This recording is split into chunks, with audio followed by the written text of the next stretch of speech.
Bonjour my friends, I'm Frankie and welcome to Club Foodie. When the weather starts to cool off, there's nothing nicer than the smell of homemade food cooking on the stove.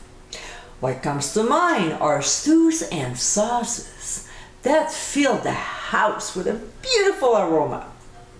There's a homemade sauce recipe that I enjoy making during the cold months, and here it is.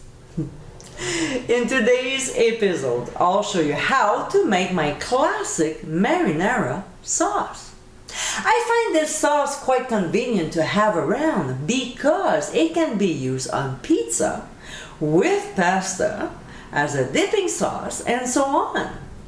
Another plus for this flavorful sauce is that it freezes very well. So my friends, let's get cooking. Here I'm using San Marzano tomatoes because in my opinion, they are the best. So when you cook with quality ingredients, you get delicious results. As you can see, I use peeled, so the sauce will get nice and smooth. But if you decide to use fresh tomatoes instead of canned, you'll have to go an extra step and blanch them. You can see how to do it by clicking on the top right corner of your screen. Now, if you stick to the San Marzano, you'll have to crush them with your clean hands. It might sound strange, but doing this is quite relaxing. You'll see. When we're done with it, we'll move on to the stove. In a 4-quart pot over medium heat, we'll pour in oil. And when it gets hot, we'll add the onions and saute until translucent, about 5 minutes. Then we'll add lots of garlic and quickly saute for just a minute before pouring in some dry red wine. We'll increase the heat to medium-high, stir, and bring it to a boil. We'll cook the liquid down until it resembles what you see here. If there's a little liquid left at the bottom, it's okay. So this should take about 6 to 7 minutes.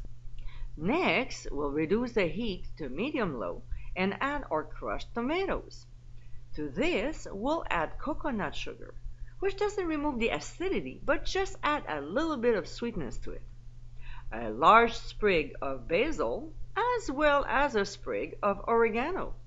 Then fresh chopped parsley, ground Himalayan sea salt, of course, freshly ground black pepper, and this is optional, but I like my sauce with a little zip to it.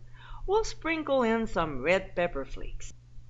We'll gently push down our sprigs and carefully stir the ingredients. We'll bring the sauce to a light simmer, cover, and cook for 1 hour. So when time is up, we'll leave the pot on the burner. But what we'll do is retrieve the basil and oregano sprigs and we'll simply discard them. Next, we'll use an immersion blender and process until our sauce is nice and smooth. If you don't have one, use a regular blender and work in batches. When we reach the desired consistency, we'll taste and adjust if needed.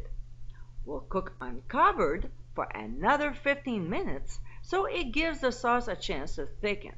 And we're done. And my friends, this is our classic marinara sauce. This savory, earthy sauce is so delicious. With fresh ingredients and herbs, this is such a flavorful sauce. Very versatile for many other recipes including shakshuka, chicken frittata, and many more. This is a tasty must-have sauce that you need to have around. And I'm sure it will become your go-to recipe. I hope you give it a try soon and be sure to visit clubfoodie.com for ingredient amounts and more info. Until next time, my friends, bon appétit!